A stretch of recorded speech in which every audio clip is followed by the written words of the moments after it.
Calendar के पन्ने पलटते पलटते एक तारीख पर नजर जाके रुक गई। 12 अगस्त।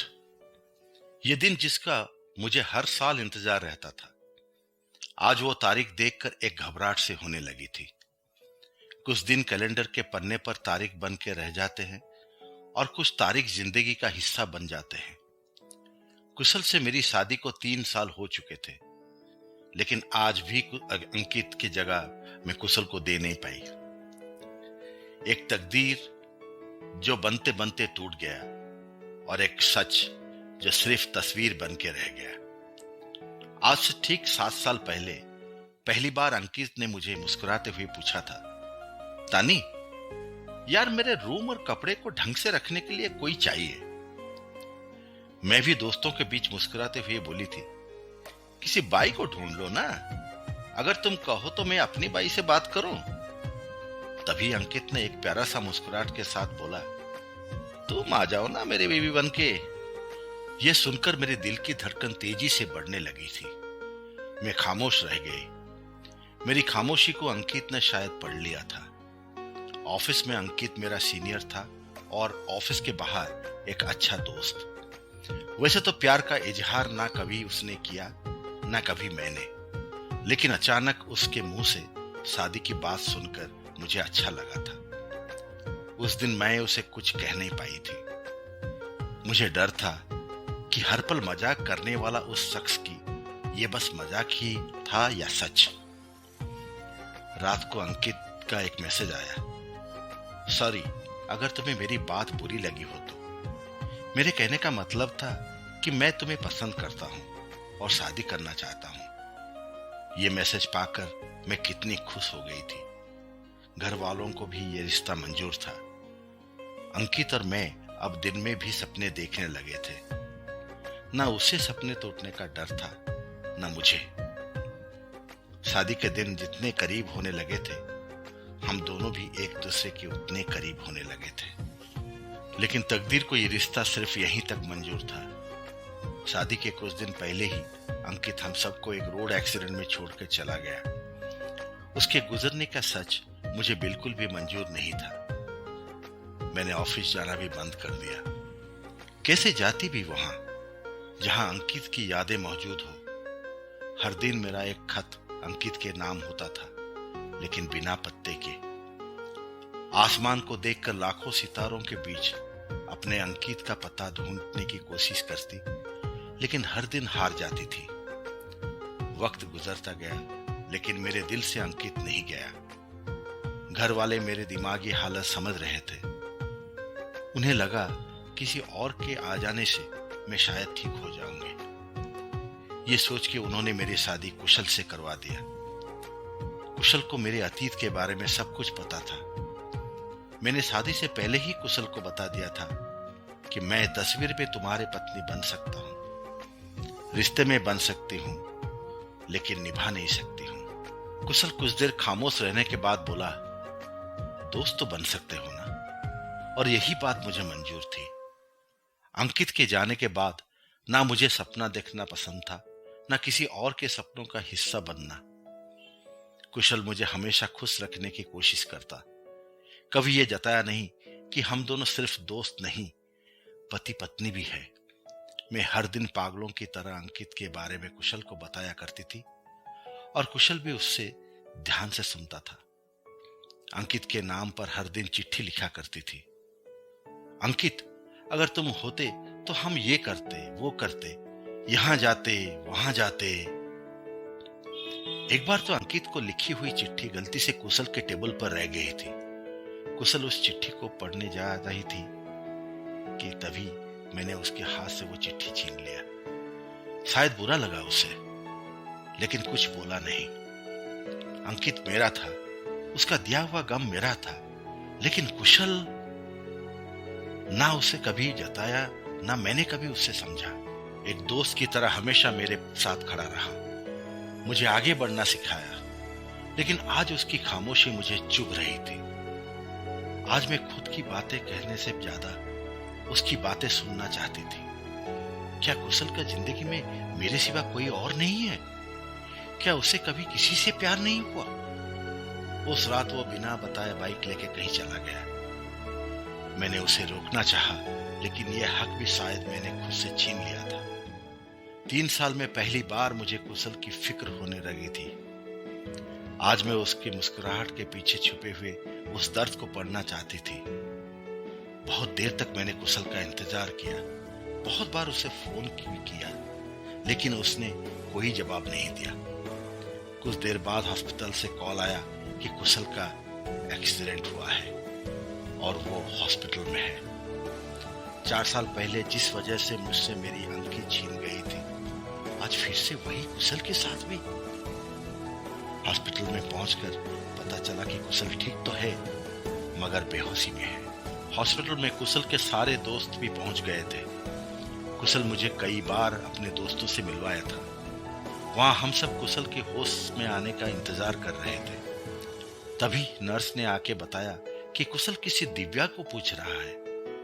यह सुनकर कुशल के सारे दोस्त एक दूसरे को देखने लगे। मुझे कुछ समझ में नहीं आ रहा था। ये दिव्या कौन है? कुशल ने मुझे कभी बताया नहीं, और मैंने भी उसे कभी दिव्या से बात करते हुए नहीं सुना। फिर से नर्स के पूछने पर कुशल के एक दोस्त ने बोला, दिव्या तो 4 साल पहले ही गुजर चुकी है। यह सुनकर मेरी दिमाग काम करना बंद कर दिया। ये दिव्या आखिर कौन थी, और कुशल इस हालत में भी उसको ढूंढ रहा है। उसके दोस्तों से पता चला कि दिव्या कुशल की गर्लफ्रेंड थी और 4 साल पहले उसी रोड एक्सीडेंट में गुजर गई थी जिसमें अंकित ने भी जान गंवाया था। जिस एक्सीडेंट ने मुझे अंकित से दूर किया था, उसी एक्सीडेंट ने मुझे कुशल से भी मिलाया था। हर रोज जिस दर्द में गुजर रही थी, उसी दर्द से कुशल भी गुजर रहा था। बस फर्क इतना था कि मेरे साथ एक दोस्त बन के वो हमेशा खड़ा रहा, पर उसके लिए कोई न था। मुझे हमेशा यह डर था कि कुशल कभी अपना पति होने का हक ना जताने लगे, मुझे मेरे अंकित की यादों से अलग न कर दे।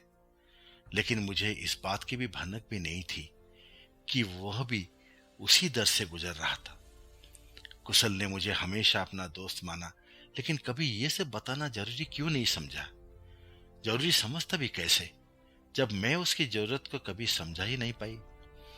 लेकिन आज उसके साथ भी जी भर के बात करना चाहती थी, उससे सब कुछ सुनना चाहती थी, उसको ये बताना चाहती थी कि मैं सिर्फ उसकी दोस्त भी नहीं, पत्नी भी हूं। बस अब वो होश में आकर एक बार मेरे नाम पुकार ले। 1 घंटे के बाद कुशल को होश आया।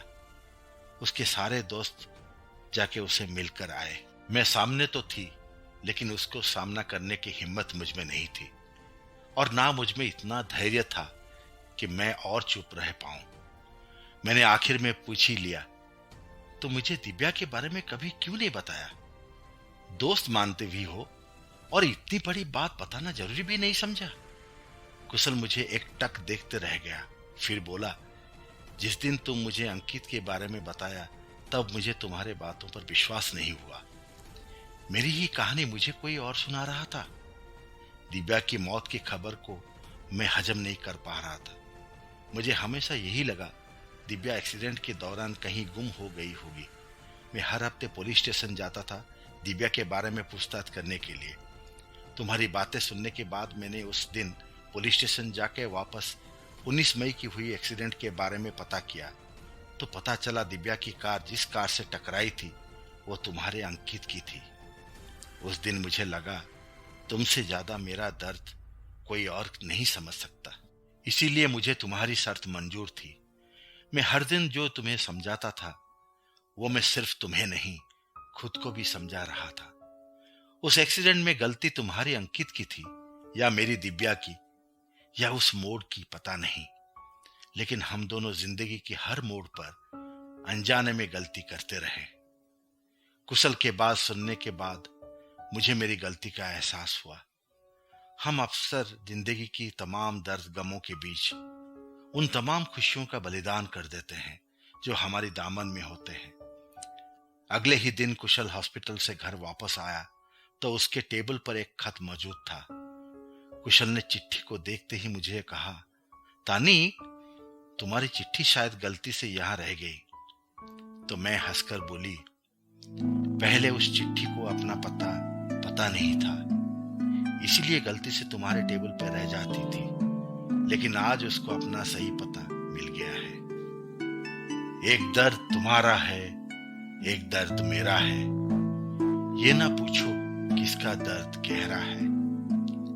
बस हाथ थाम लो एक दूसरे का, दर्द के शहर में हर कोई तन्हा है। दोस्तों, मैं कबीर और आप सुन रहे थे देवी बंदिता की लिखी कहानी तकदीर। तो फिर मिलते हैं एक और नई कहानी और किरदारों के साथ आगे। ना ज़मीं मंजिल ना आसमां, जिंदगी है जिंदगी। तुम भी चलो हम भी चले, चलती रहे जिंदगी।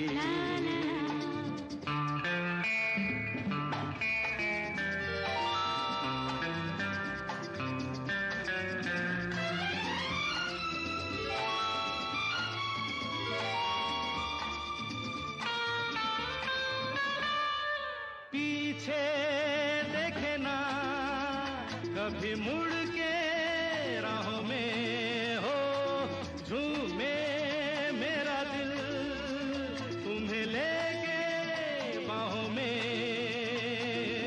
धड़कनों की जुबान नित कहे दास्तां, प्यार की झिलमिल छाँव में पलती रहे जिंदगी। तुम भी चलो हम भी चले, चलती रहे जिंदगी। ना ज़मीं मंजिल ना आसमां, जिंदगी है जिंदगी। तुम भी चलो हम भी चले, चलती रहे जिंदगी।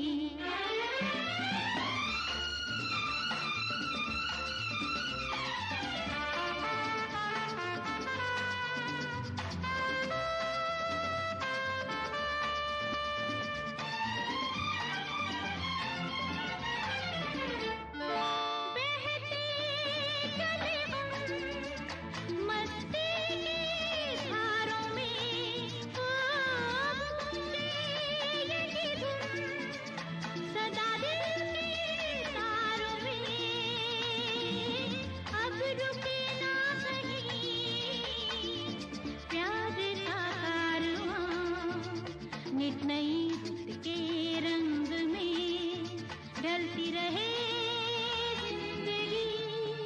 तुम भी चलो हम भी चले, चलती रहे जिंदगी।